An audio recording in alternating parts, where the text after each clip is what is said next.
Those who want to offer the CST at our restaurant can follow him. And for now, he's discharged. There's nothing out of order.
Oundo, what is the problem?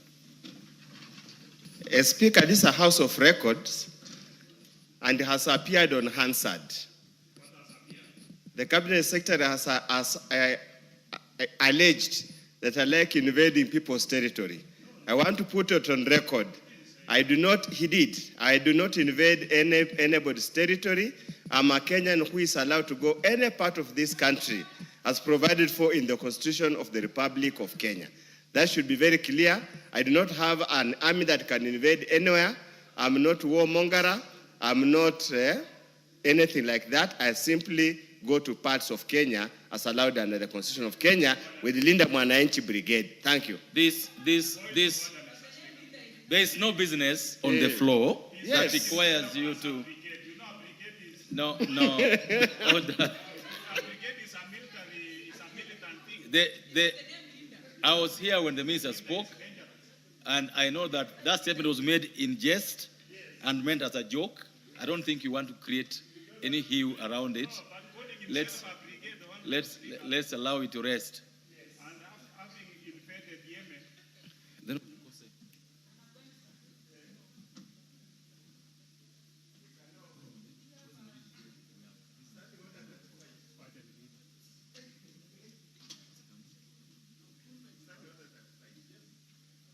Members, the house is still on. We are going to the committee of the whole house shortly.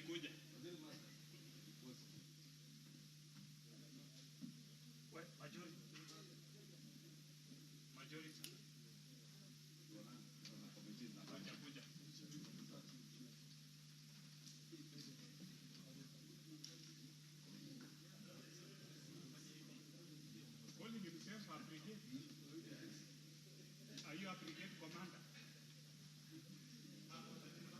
And you having raided Yemen?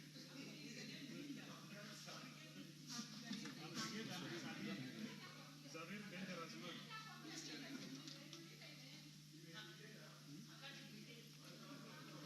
Next order. Order number 13, Committee of the Whole House. Order to members, order. Honorable Chakapong, freeze where you are.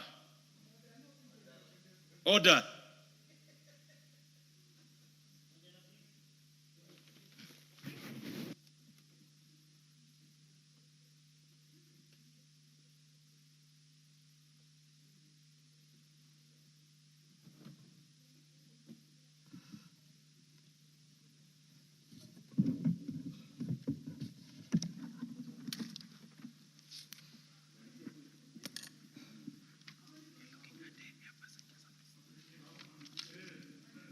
Honorable members, order members, clear the aisle.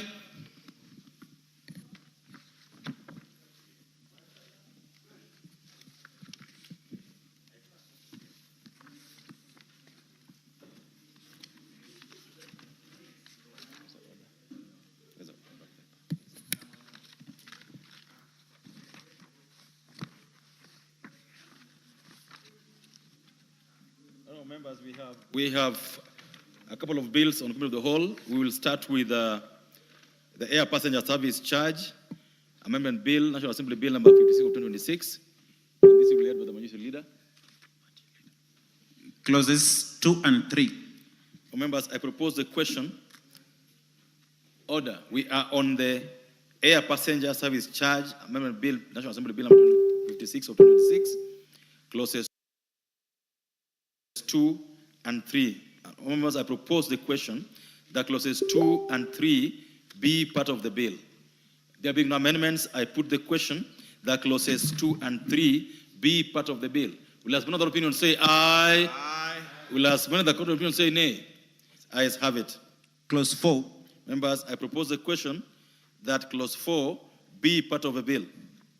Mover to move for amendment. Majority Leader. Clause 4. Thank you, Honorable Speaker. Honorable Speaker, I beg to move that clause 4 be amended as proposed on the order paper, which is just a deletion of the clause. All members, I therefore propose, as proposed by the chair, by the Majority Leader, that clause 4 be deleted. Members, I therefore put the question that clause 4 be deleted. Will as another opinion say aye? Aye. Those of opinion say nay. Ayes have it. Title. Members, I propose a question that the title be the title of the bill. There being no amendment, I now put the question that the title be the title of the bill. As another opinion say aye? Aye. Of the opinion say nay. Ayes have it. Clause 1. Members, I propose the question that clause 1 be part of the bill. Mover. Honorable Speaker, I beg to move that clause 1 be amended as provided for in the order paper, which is just to say that the bill shall come into force upon publication in the Gazette. Thank you, Honorable Speaker. Members, I therefore propose the question that clause 1 be amended as proposed by the Majority Leader. Members, I therefore put the question that clause 1 be amended as proposed by the Majority Leader. As another opinion say aye? Aye. As another opinion say nay? Ayes have it.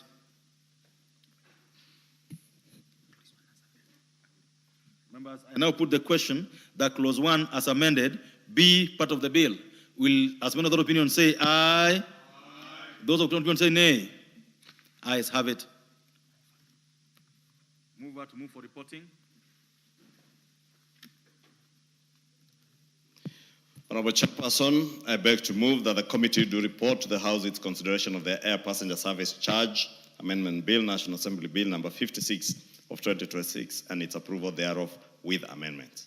Okay, and therefore put the question, members, which is that the committee do report to the House its consideration of the Air Passenger Service Charge Amendment Bill, National Assembly Bill number 56 of 2026, and its approval thereof with amendments. As another opinion say aye? Aye. As another opinion say nay? Ayes have it. Members, we'll move to the next bill in the order paper, and that is the County Library Services Bill. This is Senate Bill number 40 of 2024. We'll do the reporting together once we are done with the 5 bills. Clause 3. Members, I propose the question that clause 3 be amended, be part of the bill. Members, I propose the question that clause 3 of the County Library Services Bill, Senate Bill number 40 of 2024, be part of the bill. There's an amendment. Majority Leader, this is your bill still? Chair is here. Honorable Wanyama. I beg to move that clause 3 of the bill be amended as it appears in the order paper. All members, I propose the question that clause 3 be amended as proposed by the chair of the Sports Committee.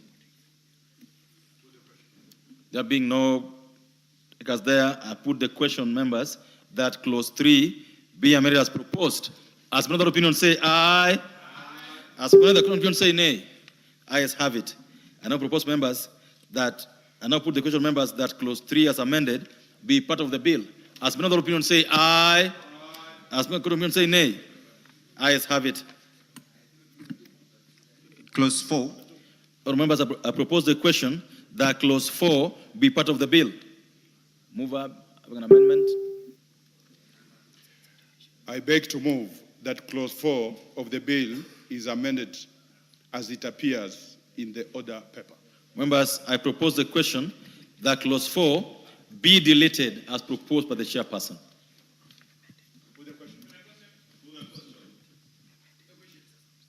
Members, we are substituting, so I therefore put the question that clause 4 be amended as proposed by the Chair of Sports and Culture. As another opinion say aye. As another opinion say nay. Ayes have it. Members, I therefore put the question that clause 4 as amended be part of the bill. As another opinion say aye. As another opinion say nay. Ayes have it. Clause 5. Members, I propose the question that clause 5 be part of the bill. Chairperson. I beg to move that clause 5 of the bill be amended as it appears in the order paper. Could you just move the bill and say that be deleted? Could you just say it should be, because you're proposing a deletion? I beg to move that clause 5 be deleted as it appears in the order paper. Thank you. Members, I propose the question, therefore, that clause 4, propose the question that clause 4 be deleted as proposed. Clause 5 be deleted as proposed. Or remember, I therefore put the question that clause 5 be deleted. As many other opinions say aye, many other opinions say nay. Ayes have it. Clause 6. Members, I propose the question that clause 6 be part of the bill. Mover. I beg to move that clause 6 be deleted as it appears in the order paper. Members, I propose the question that clause 6 be deleted as proposed by the chair. I therefore put the question that clause 6 be deleted. As another opinion say aye. As another opinion say nay. Ayes have it. Clause 7. Members, I propose the question that clause 7 be part of the bill. And there being no amendment, I put the question that clause 7 be part of the bill. As another opinion say aye. As another opinion say nay. Ayes have it. Clause 8. Members, I propose the question that clause 8 be part of the bill. Mover. I beg to move that clause 8 of the bill be amended as it appears in the order paper. Members, I propose the question that clause 8 be amended as proposed by the Chair of Sports and Culture Committee. Members, I put the question that clause 8 be amended as proposed. As another opinion say aye. Aye. As another opinion say nay. Ayes have it. Members, I will now put the question that clause 8 is amended be part of the bill. As another opinion say aye. As another opinion say nay. Ayes have it. Clause 9. Members, I put the question. I propose the question that clause 9 be part of the bill. There being no amendment, I put the question that clause 9 be part of the bill. As another opinion say aye. As another opinion say nay. Ayes have it. Clause 2. Members, I propose the question that clause 2 be part of the bill. Honorable Chair. I beg to move that clause 2 of the bill be amended as it appears on the order paper. Members, I propose the question that clause 2 be amended as proposed by the Chair of Sports and Culture. Put the question. Members, I put the question that clause 2 be amended as proposed. As another opinion say aye. As another opinion say nay. Ayes have it. Members, I put the question that clause 2 as amended be part of the bill. As another opinion say aye. Many other opinion say nay. Ayes have it. Title. Honourable members, I propose the question that the title be the title of the bill. Mover. Title of the bill, clause, the title of the bill. Do you have an amendment to it? No amendment to it. There is an amendment. Yes. There is. I beg to move that the long title to the bill be amended as it appears on the order paper. Honourable members, I propose the question that the title of the bill be amended as proposed. And therefore put the question that the title be amended as proposed. As another opinion say aye. Those of opinion say nay. Ayes have it. Members, I now put the question that the title of the bill be the title of the bill. As another opinion, as amended with the title of the bill. As another opinion say aye. As another opinion say nay. Ayes have it. Clause 1. Honourable members, I propose the question that clause 1 be part of the bill. There being no amendment, I put the question that clause 1 be part of the bill. As another opinion say aye. As another opinion say nay. Ayes have it. We'll move for reporting. Mover, will you move for reporting?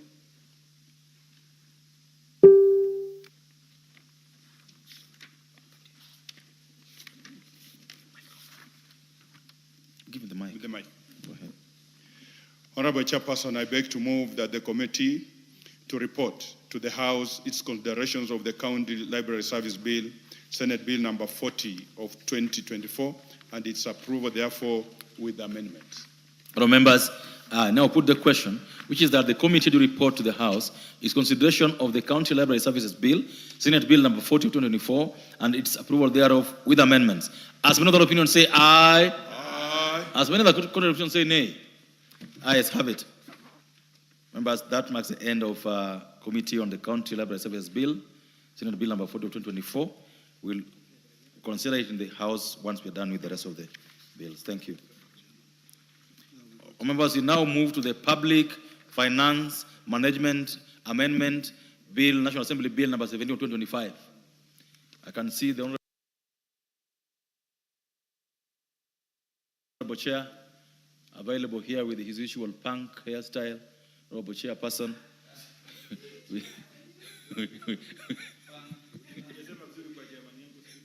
I didn't say funky. It's called a punk. I'm sure those of you who were born earlier, later don't know what that hairstyle is. Yes, it's a punk, the Honorable Mayaka. It's not F, it is P. Oh, members, we proceed. Clause 2. Members, I propose the question that Clause 2 be part of the bill. Honorable Chair, you have an amendment to this? Clause 2.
The Honorable Chair lost his notes.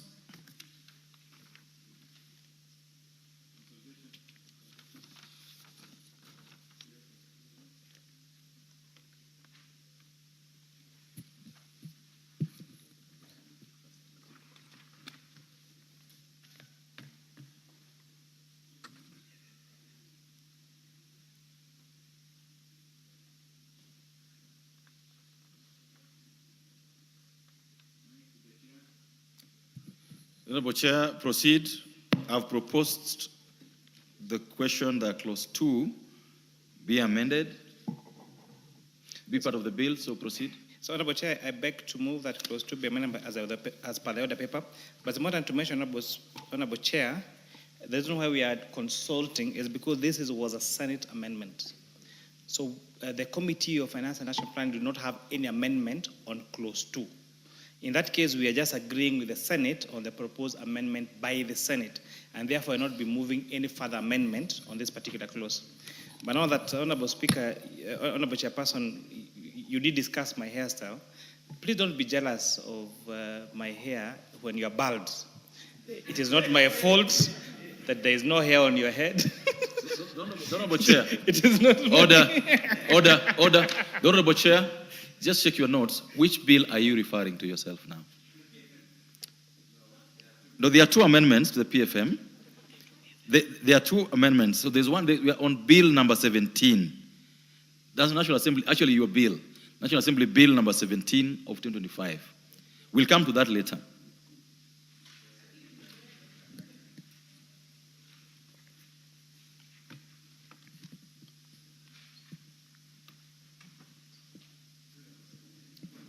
Your bill number 17 of 2025.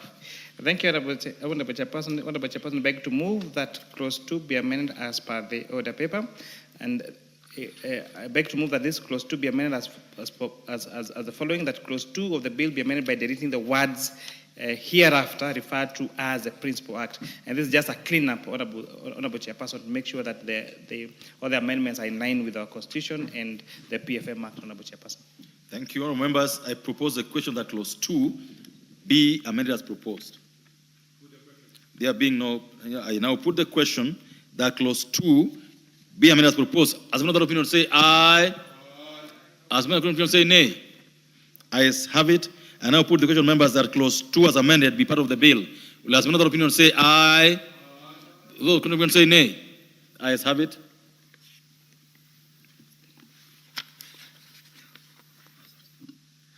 Clauses 3, 4, 5, and 6.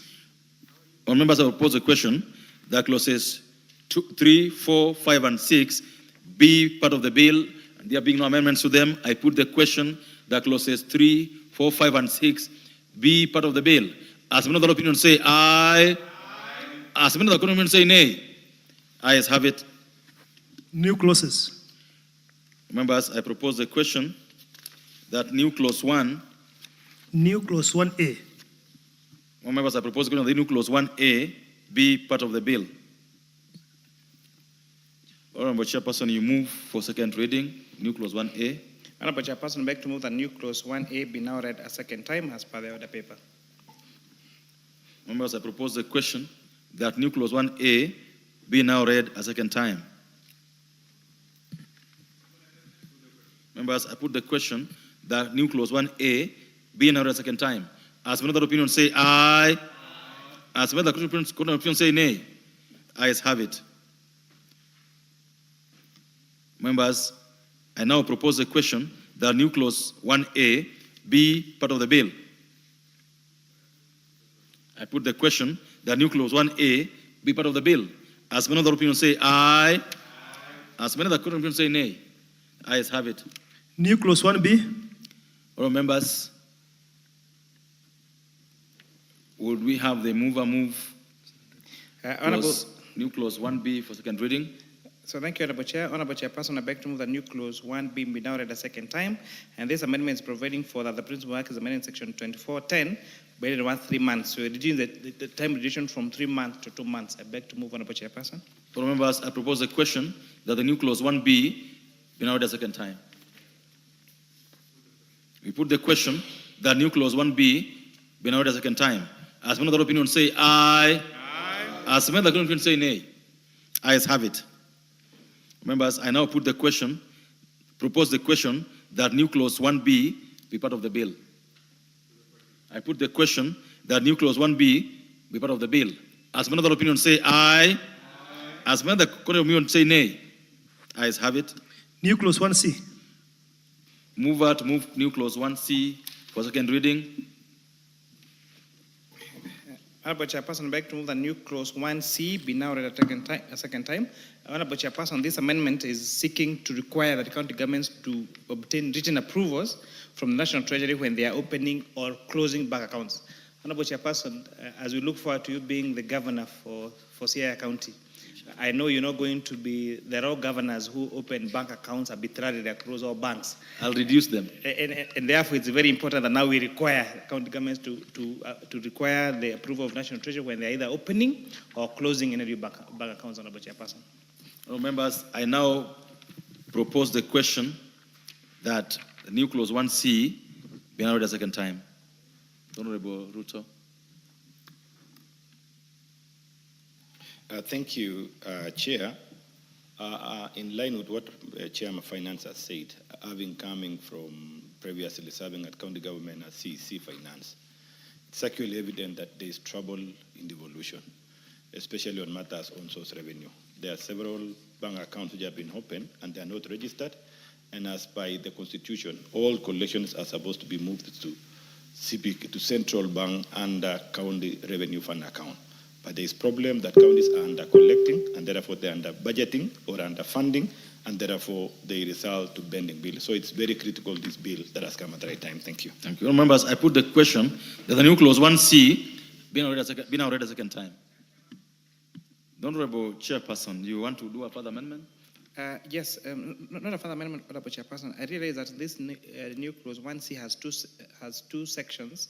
Has A, that I just described about opening, that now county governments will require the approval of National Treasury when they are either opening or closing bank accounts. But Honorable Chairperson, I think to bring the attention of this House to clause B, where we're saying in subsection 2, by deleting the words "or bank approved by county treasury," appearing immediately after the words "or the Central Bank of Kenya." So this amendment will now mean that when you mean single treasury account, it means the Central Bank of Kenya. So where now you cannot now open an account at, say, a private bank and call it a single treasury account. So now that will require that all our counties will have an account with the Central Bank of Kenya. That will mean that both the Central Bank of Kenya, the National Treasury, and government will have an overview of all the accounts of all counties in the Republic of Kenya. I think it was important that I put that in track, Honorable Chairperson. Thank you. Members, with that explanation, I now put the question that the new clause 1C be now read a second time. As another opinion say aye. As another opinion say nay. Ayes have it. Members, I now propose a question that new clause 1C be part of the bill. I put the question that the new clause 1C be part of the bill. As another opinion say aye. As another opinion say nay. Ayes have it. New clause 1D. Honorable Chair, move new clause 1D for second reading. Honorable Chairperson, I beg to move that new clause 1D be now read a second time.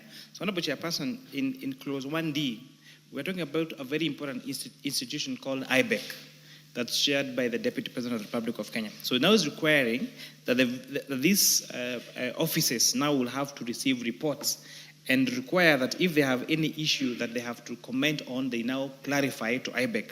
And that includes the Clerk of the National Assembly, the Clerk of the Senate, the Chief Registrar for Judiciary, County Governors, the Controller of Budget, a representative of the Attorney General, the Chairperson of the Salaries and Remuneration Commission, and the Chairperson of County Assemblies Forum. So this is now going to make IBEC more inclusive of all the constitutional offices, the independent offices, and now taking into consideration both houses of National Assembly, Senate, and most importantly, also the county governments, in addition to the Outer General and the Controller of Budget. I beg to move, Honorable Chairperson.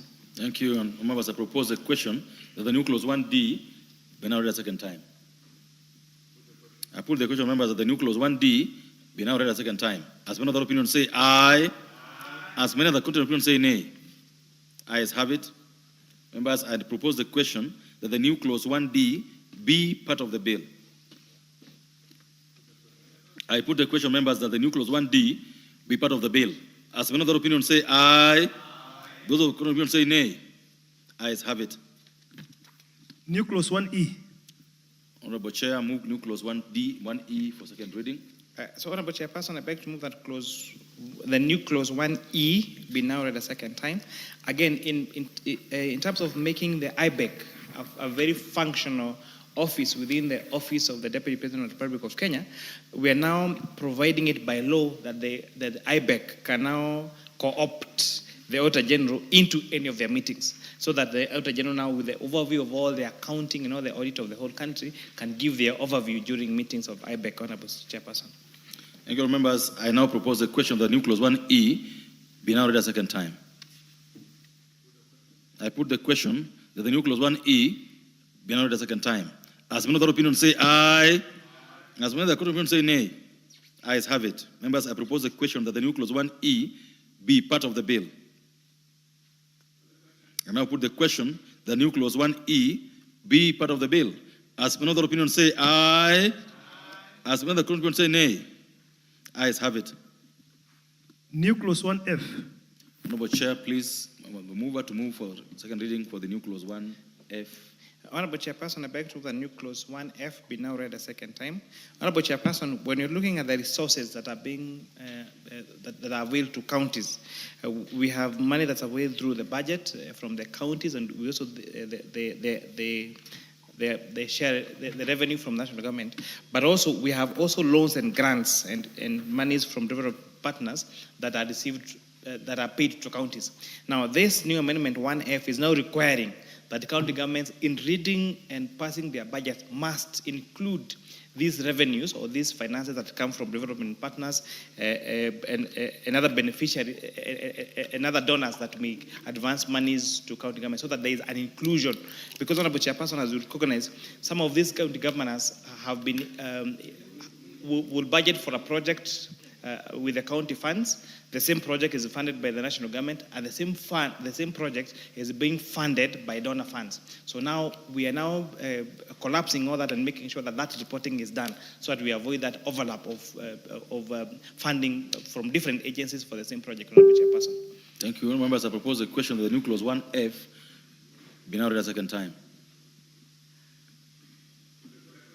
Members, I put the question that new clause 1F be now read a second time. As many of the opinion say aye. As many of the opinion say nay. Ayes have it. I now propose the question, members, that the new clause 1F be part of the bill. Put the question that the new clause 1F be part of the bill. As many of the opinion say aye. As many of the opinion say nay. Ayes have it.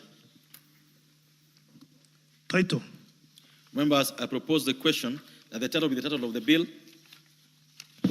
There being no amendment there, I put the question that the title be the title of the bill. As another opinion say aye.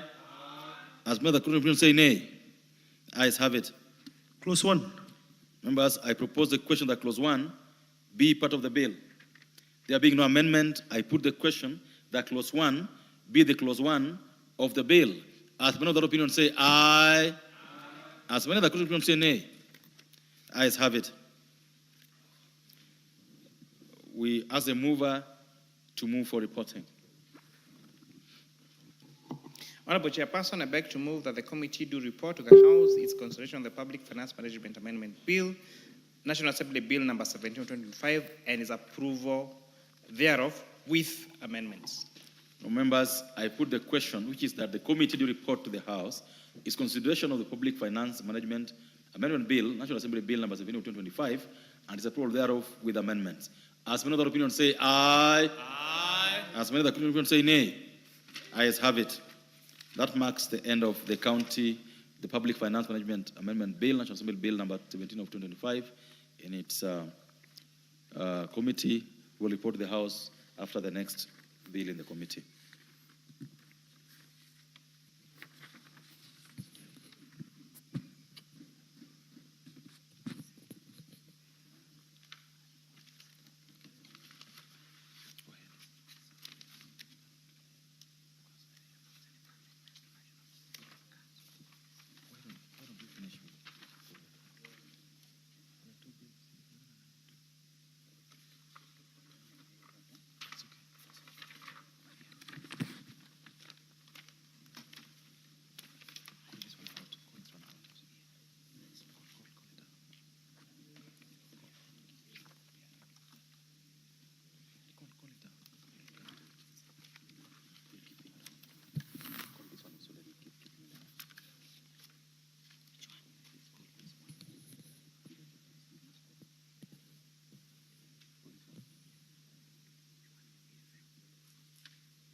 Honorable members, we now move to the Kenya National Council for Population and Development Bill, National Assembly Bill number 72 of 2023.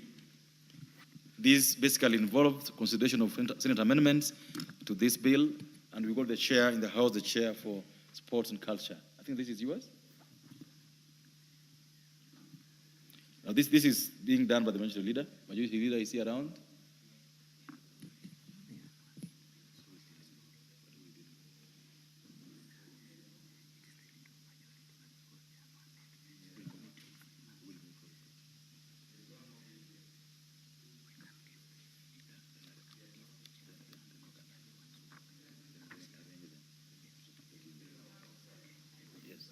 Are you the one handling that? Okay, but you'll help us, so keep in the house. Senate amendment to clause 7. Members, I propose the question that the Senate amendments to clause 7 be now approved. Because there are no amendments to that clause, I now put the question that the Senate amendments to clause 7 be now approved. As another opinion say aye. As another opinion say nay. Ayes have it. Senate amendments to clause 8. Members, I propose the question that the Senate amendments to clause 8 be now approved. There being no amendments, I now put the question that the Senate amendments to clause 8 be now approved. As many other opinions say aye. As many other contrary opinions say nay. Ayes have it. Senate amendments to clause 14. All members, I now propose the question that the Senate amendments to clause 14 be now approved. There being no amendments, I now put the question that the Senate amendments to clause 14 be now approved. As many other opinions say aye. As many other contrary opinions say nay. Ayes have it. Senate amendments to clause 29. Honourable members, I propose the question that the Senate amendments to clause 29 be now approved. There being no amendments to the clause, I now put the question that the Senate amendments to clause 29 be now approved. As many other opinions say aye. As many other opinions say nay. Ayes have it. Members, that marks the end. I would therefore request the mover to move for reporting. Honorable Wanyama. On behalf of the Majority Leader, Honorable Chairperson, I beg to move that the committee do report to the House its consideration of the Senate amendments to the Kenya National Council for Population and Development Bill, National Assembly Bill number 72 of 2023, and its approval, therefore, without amendments.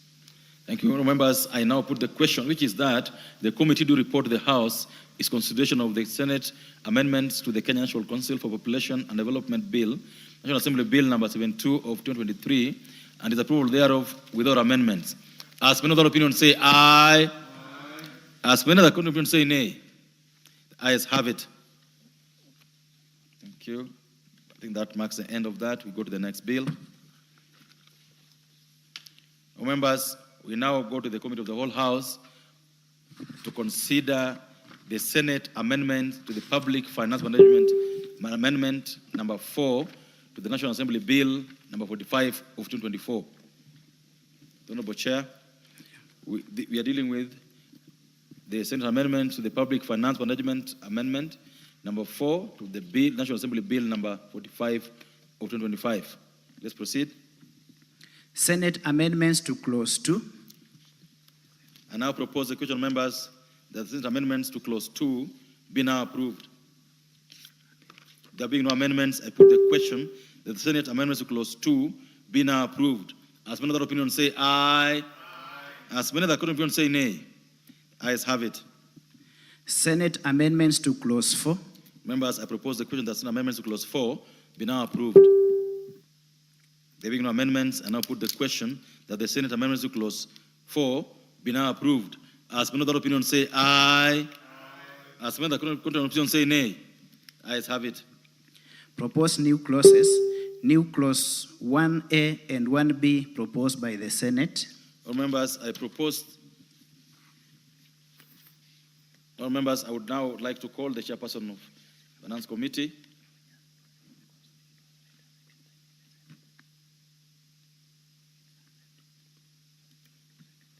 All members, I propose a question that the new clauses 1A and 1B, as proposed by the Senate, be now approved.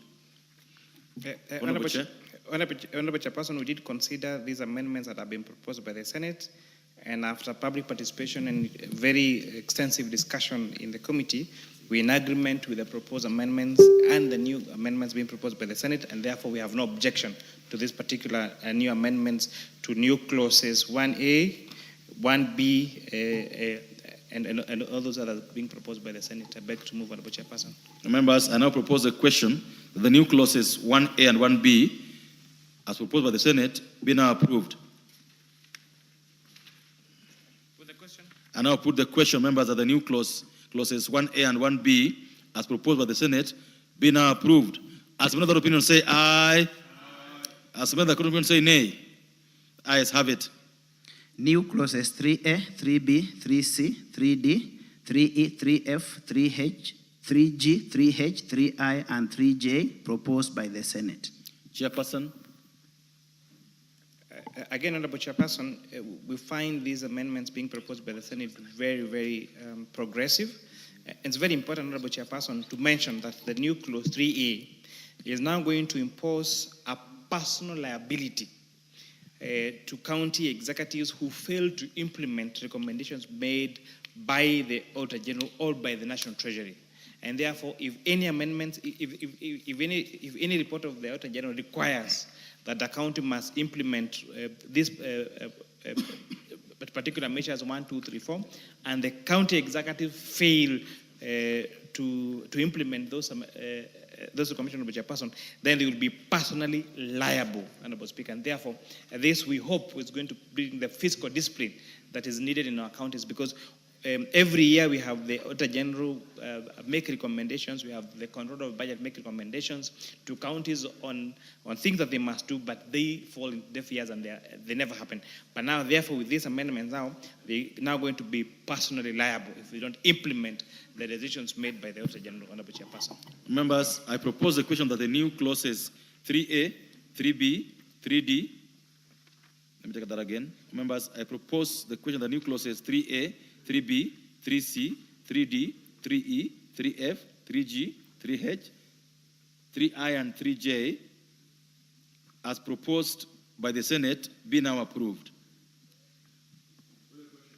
I put the question, members, that the new clauses 3A, 3B, 3C, 3D, 3E, 3F, 3G, 3H, 3I, and 3J be, as proposed by the Senate, be now approved.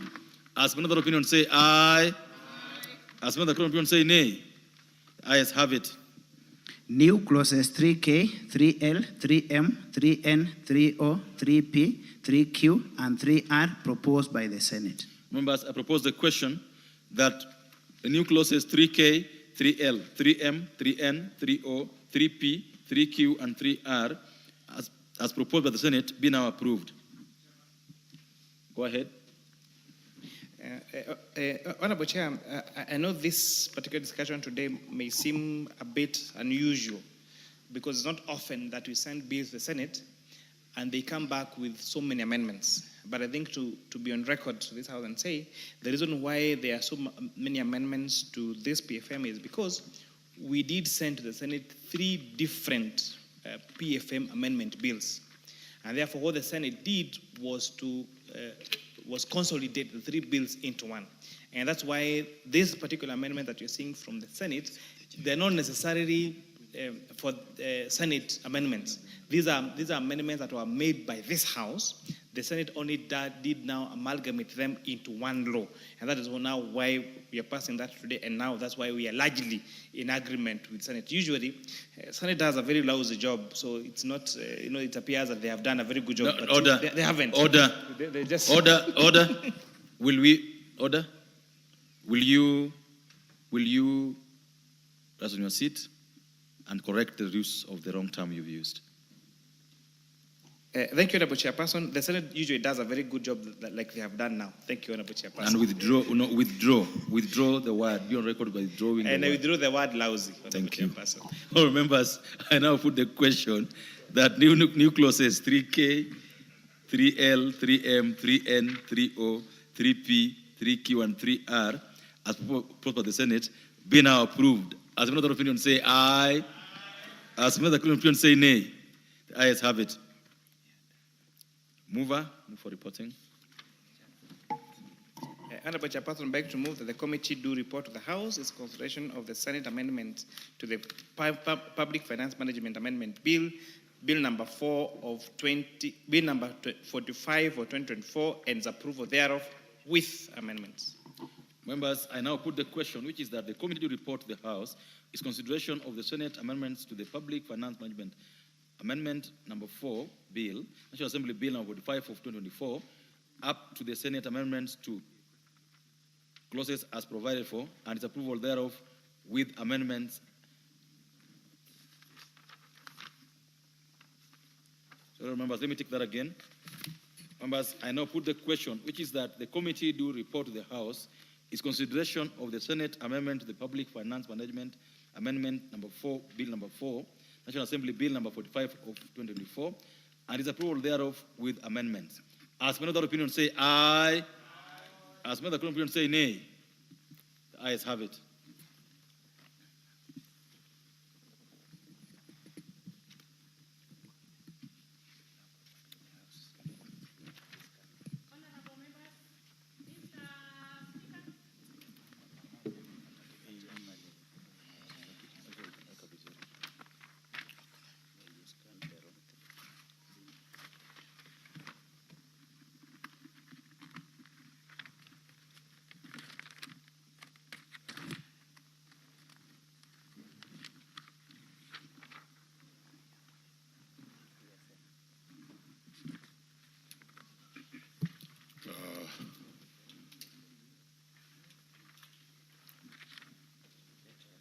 We are ready to proceed.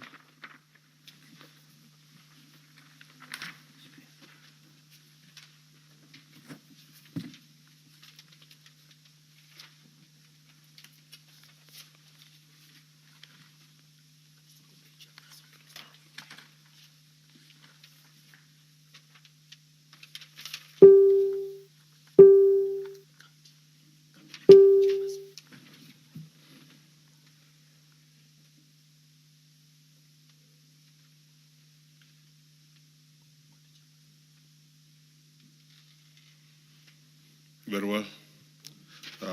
We are beginning with the County Library Services Bill, Senate Bill number 40 of 2024. Chairperson.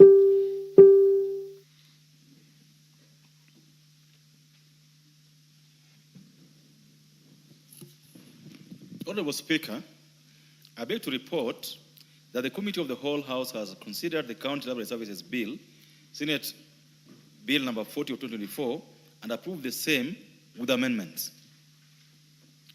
Move of the bill.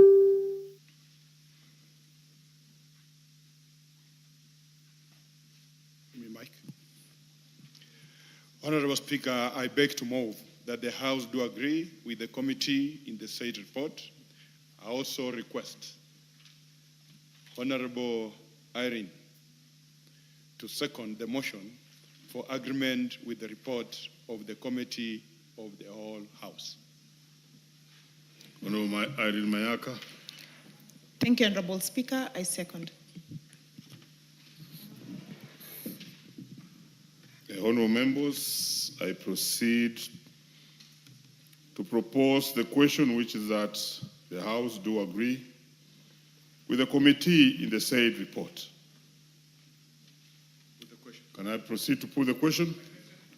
Honorable members, I now put the question, which is that the House do agree with the committee in the said report. Will as many of that opinion say aye? Aye. Will as many of the contrary opinion say nay? The ayes have it. Mover. Move the third reading. Honorable Speaker, I beg that the County Library Service Bill, Senate Bill number 40 of 2024, be now read at that time. I also still request Honorable Irene Mayaka to second.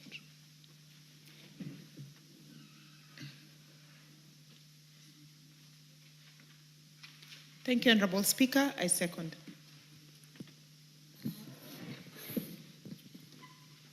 Honorable members, I propose the question, which is that the County Library Services Bill, Senate Bill number 40 of 2024, be now read a third time.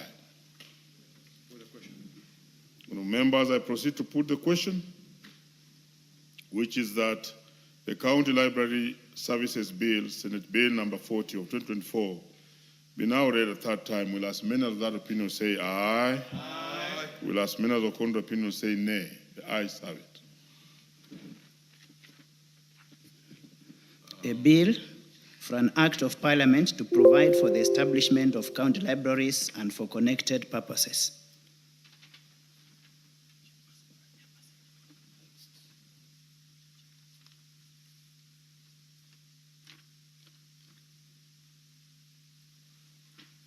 Very well, we now move to the Air Passenger Services Charge Amendment Bill, National Assembly Bill number 56 of 2026. Chairperson.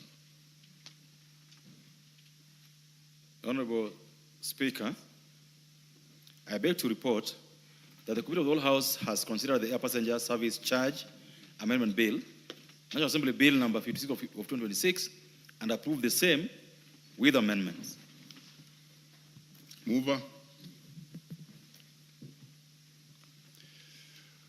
Honorable Speaker, on behalf of the Majority Leader, I beg to move that the Air Passenger Service Charge Amendment Bill, National Assembly Bill number 56 of 2026 be now read at that time. I also request the Chair for Finance to second. Chair Finance. Honorable Chairperson, I want to thank the leader of Majority Party for bringing this very timely amendments. We need to make sure that our air transport is safe and secure. We must make sure that we are very competitive. We want to make sure that our national carrier is profitable and competitive. We want to make sure that we supersede the likes of Qatar and Emirates in terms of air passenger movement across the country. And with those brief remarks, Honorable Chairperson, I second. Honorable members, I propose a question which is that the House do agree with the committee in the said report. Can I proceed to put the question? I now put the question, which is that the House do agree with the committee in the said report. Will as many of that opinion say aye? Aye. Will as many of contrary opinion say nay? The ayes have it. Mover.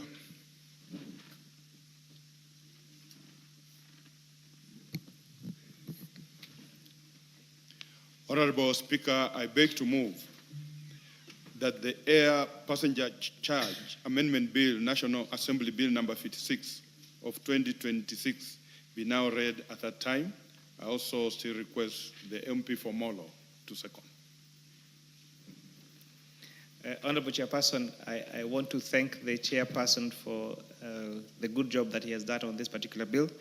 And I'm really hoping that the great Mulembe nation will give him season 3. You know, he has, when people are saying one term, the Honorable Wanyama is actually going to season 4. So as I look forward to my season 3, I look forward to working with the Honorable Member, the Honorable Wanyama, in the next Parliament when he's doing his 4th term, when I'm doing my 3rd. And with that, I beg to second, Honorable Speaker. Very well, I propose the question, which is the Air Passenger Service Charge Amendment Bill, National Assembly Bill number 56 of 2026, be now read a 3rd time. Can I put the question? I proceed to put the question, which is that the Air Passenger Service Charge Amendment Bill, National Assembly Bill number 56 of 2026, be now read a 3rd time. Will as many of that opinion say aye? Aye. Will as many of the contrary opinion say nay? The ayes have it. A bill for an act of parliament to amend the Air Passenger Service Charge Act and for connected purposes.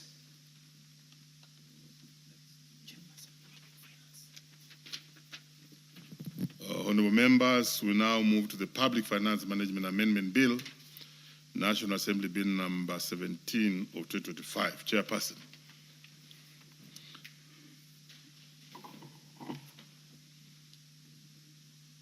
Honourable Speaker, I beg to report that the Committee of the Whole House has considered the Public Finance Management Amendment Bill, National Assembly Bill number 17 of 2025, and approved the same with amendments. Mover. Sorry, let me take that again. Oh, please.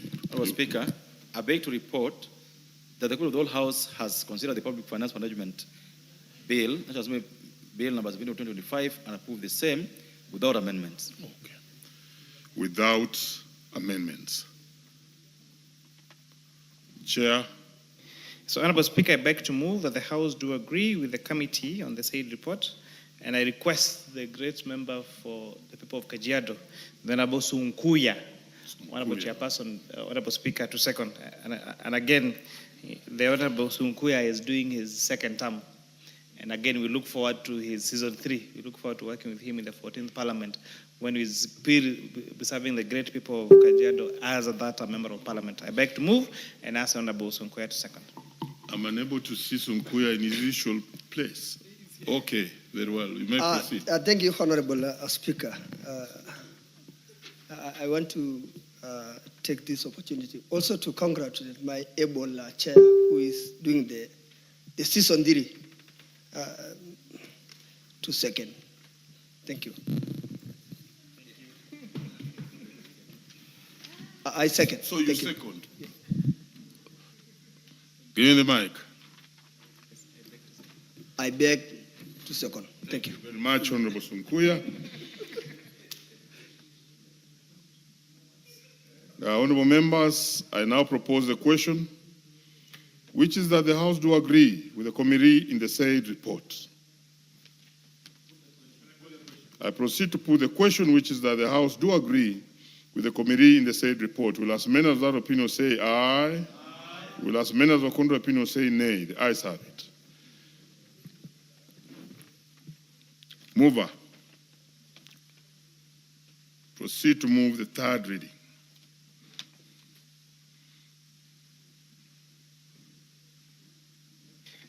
Honorable Chairperson, Honorable Speaker, I beg to move that the Senate amendments to the Public Finance Management Bill, Bill number 4 of Bill number 45 of 2024, be now read at that time.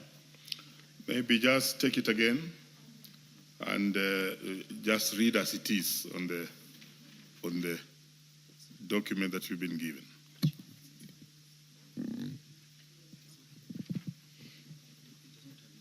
Please advise the chair appropriately so that he takes it again.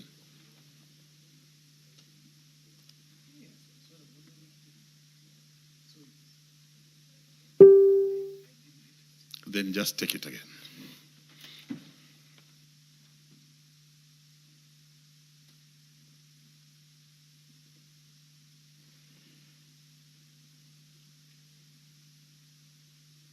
Please give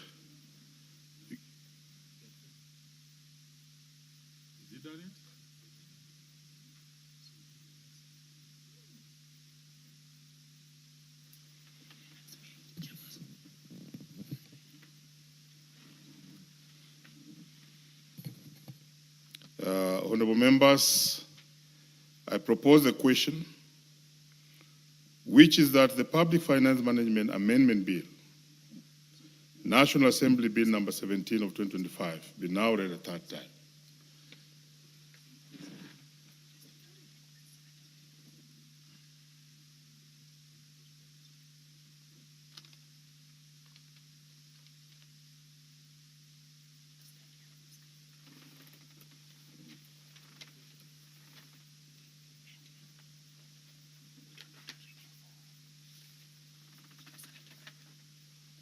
Very well.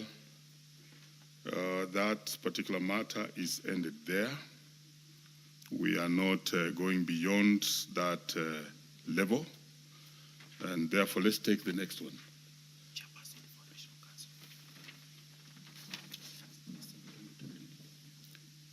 We have moved to the Senate amendment to the Kenya National Council for Population and Development Bill, National Assembly Bill number 72 of 2023. Chairperson. Honorable Speaker, I beg to report that the Committee of the Whole House has considered the Kenya National Council for Population and Development Bill, National Assembly Bill number 72 of 2023, and approved the same without amendments.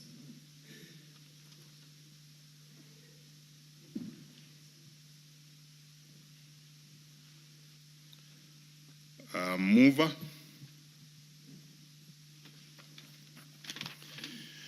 Honorable Speaker, I beg to move that the House do agree with the committee in the said report. I also request Honorable Irene Mayaka to second the motion for agreement with the report of the committee of the whole House. Thank you, Honorable Speaker. I second. My team of clerks, get sure of yourselves and then just move close to where I am.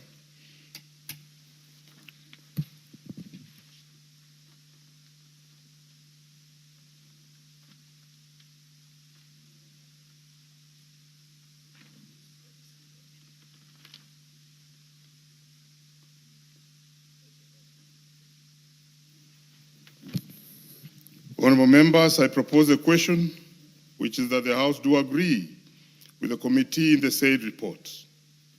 Can I proceed to put the question? I now put the question, which is that the House do agree with the report of the committee of the whole House on its consideration of the Senate amendments to the Kenya National Council for Population and Development Bill, National Assembly Bill number 72 of 2023, and its approval thereof with amendments. Will as many of that opinion say aye? Aye. Will as many of the contrary opinion say nay? The ayes have it.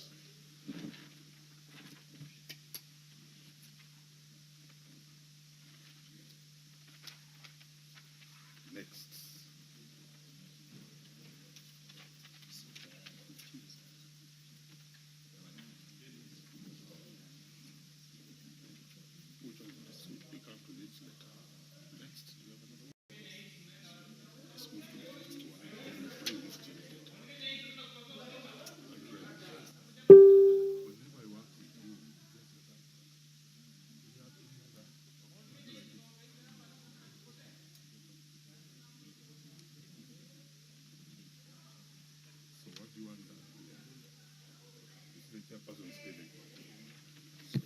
Chairperson, please don't go.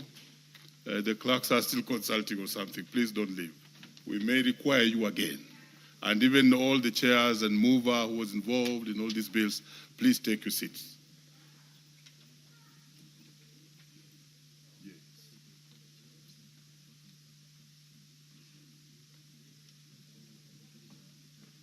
So we ran all the way from here up to now. You want us to go? What I wanted to do? My friend, I don't like it. You must like it. You make us look confused. Be organized. Now, are you sure? Good afternoon. Are you sure you want us to have the whole books from here to here? With the rabbit? Agree with the document? Agree? Agree among yourselves and then give me advice.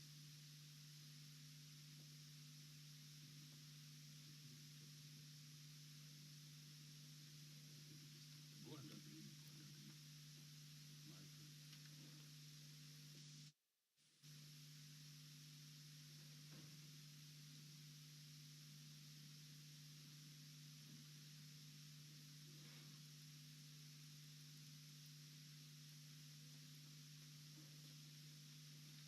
What have you agreed on?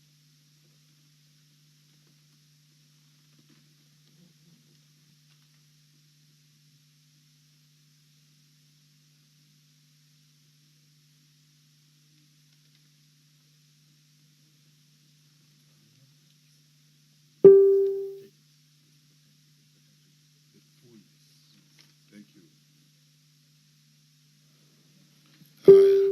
Honorable members, we shall have to retake the Public Finance Management Amendment Bill, National Assembly Bill number 17 of 2025. And therefore, thank you for your patience and indulgence. Let me call the chairperson.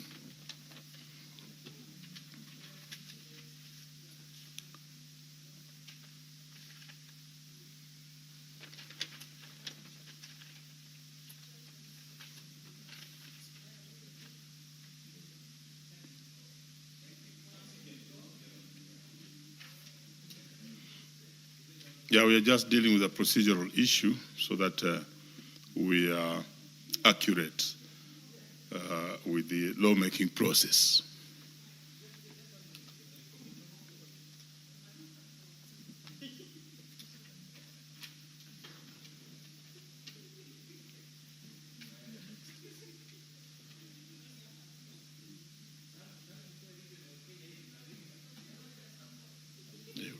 Honorable Speaker, and I'm Yes. sorry we have had to come back to this. Honorable Chair, this Honorable Speaker, I beg to report that the Committee of the Whole House has considered the Public Finance Management Amendment Bill, National Assembly Bill number 17 of 2025, and approved the same with amendments. Mover. This is the Public Finance Management. Very well, Chair, Finance. Honorable Speaker, I beg to move that the Public Finance Management Amendment Bill, National Assembly Bill number 1725, be now read a third time. And I do request the great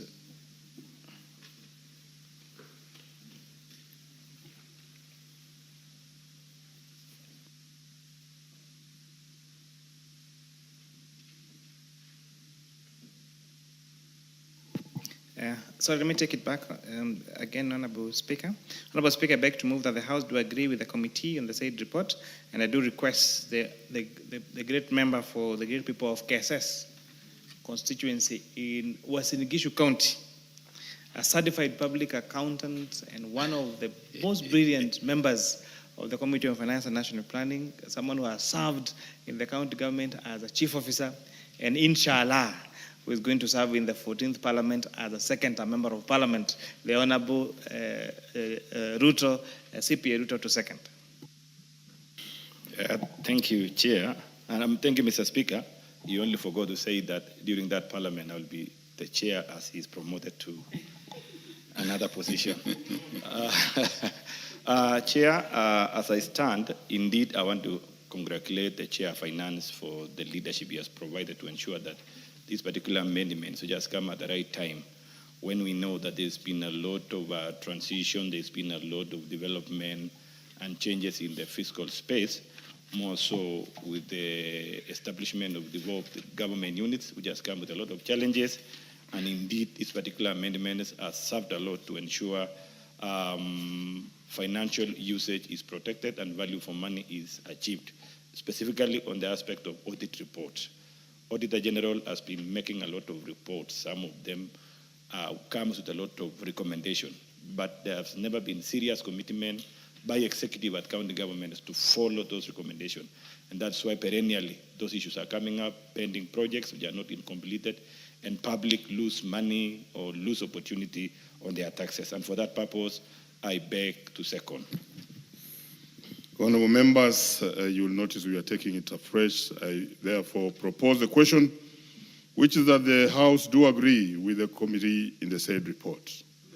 I proceed to put the question, which is that the House do agree with the committee in the said report. Will as many of that opinion say aye? Aye. Will as many of the contrary opinion say nay? The ayes have it. Mover for the third reading. Honorable Speaker, I beg to move that the Public Finance Management Amendment Bill, National Assembly number 17 of 2025, be now read at that time. Honorable Chairperson, before I request the great member from Mount Kenya East, the Honorable Dorothy, to second. Honorable Chairperson, Honorable Speaker, I think I was mistreated by the Speaker who was in the chair before you. Because, Honorable Speaker, I was made to apologize, to withdraw a statement I had made when I had said that Senate makes usually does a lousy job. And I was made to withdraw that statement. Honorable Speaker, what I meant was that the Senate does a rosy job. It's just that from where I come from, the R's and L's are a bit complicated. And so I think he had something different. What we mean by Senate doing a rosy job means it's a job well done. And Honorable Speaker, this is the first time I was forced to apologize and withdraw a statement I had said, whereas it is not my mistake, Honorable Speaker. It is just that from where I come from, my name is Francis Kulia Kimani. It can be Francis, it can be Kuria. The L's and R's, the same way they are confused S and H. But interesting, Honorable Speaker, for them, when they confuse, they only confuse problems. When it's good things, they pronounce them correctly. When they want to call a Mercedes, they call it a Mercedes. They never say Mercedes, but when But then referring to problems in Swahili, instead of saying shida, they say sida. So the same problem they have with sida is the same problem we have with ours, Honorable Speaker. So I beg to move, Honorable Speaker. In that, I beg to move that the Finance Management Amendment Bill, National Assembly Bill number 70 of 2025, be now read a second time, and ask the great member from Mount Kenya East, the Honorable Dorothy Muthoni, to second. Honorable Speaker, I do second this amendment bill. Thank you. Oh, very well. It was unfortunate that you had to go through. If that's the real situation, but I know you could be also having many other. Very well, honorable members. I now propose the question, which is that the Public Finance Management Amendment Bill, National Assembly Bill number 17 of 2025, be now read a third time. Can I put the question? I now proceed to put the question, which is that the Public Finance Management Amendment Bill, National Assembly Bill number 17 of 2025, be now read a third time. Will as many as without opinion say aye? Aye. Will as many as of contrary opinion say nay? The ayes have it. A bill for an act of parliament to amend the Public Finance Management Act and for connected purposes. Next order. Order number 14, the Public Service Superannuation Scheme Amendment Bill, National Assembly Bill number 33 of 2025, second reading. Very well. The Speaker had rearranged, had spoken to this, and that particular one is deferred to the next session. Next order.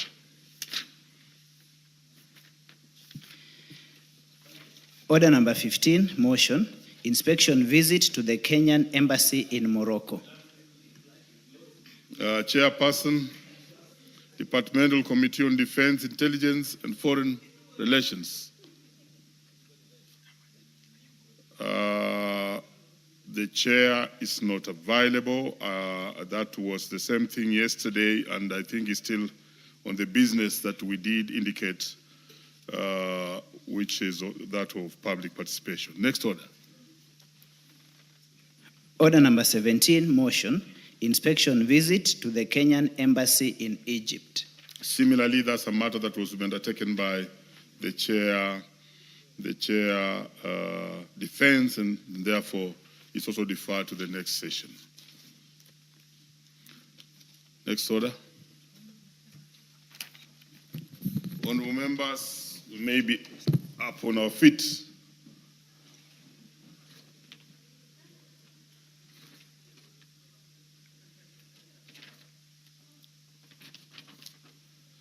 Honorable members, and the time being 7:01 p.m., this House stands adjourned until Thursday, 27th August at 2:30 p.m.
No, si umpatia wiki tuko kwa nini? Ufanya mambo yako. Ama kidogo to this one first. I have to upload something here.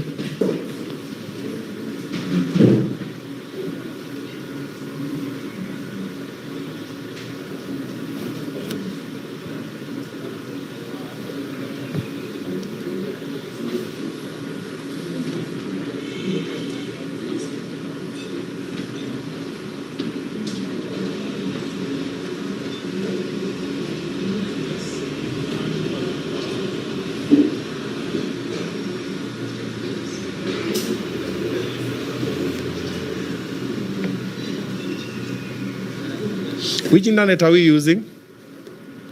Which internet are we using? Obina Show Live or Obina TV Extra?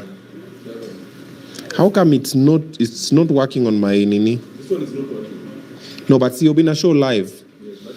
Connected without internet, Nini. Or here you work? Here wa Munyoro.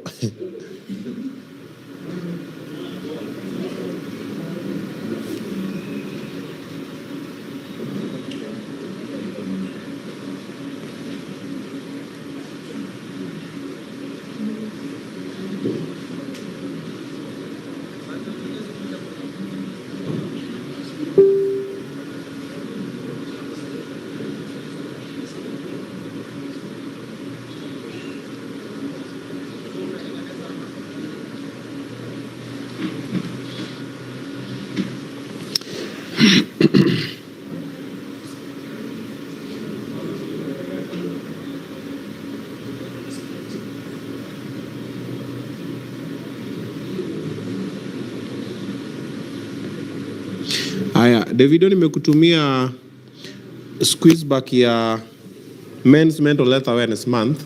Utakuwa unaiweka tu hapo because it's Men's Mental Health Awareness. So in all episodes, just put it. Kwanza sana hapo in the beginning, inaweza sana.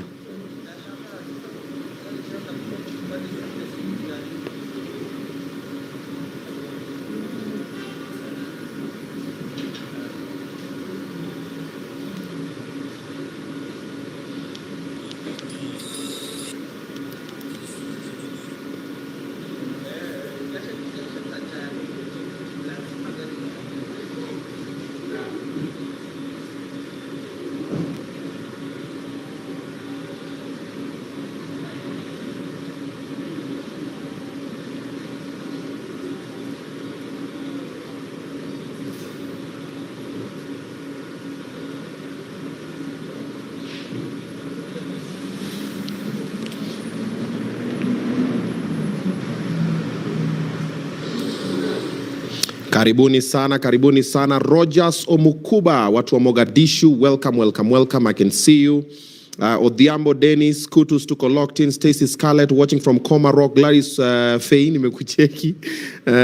Ziberil, karibu sana. Zipi, karibu. Jude Lucas, Lilian Jalemba, Master P Creation, mambo. We have Feni Roji, Rama Runi, nimekucheki, karibu sana. Shedi Kungu, karibu. Welcome, ladies and gentlemen. We are back. Yes, we're about to get this one as well. Maggie Wisdom, karibu sana.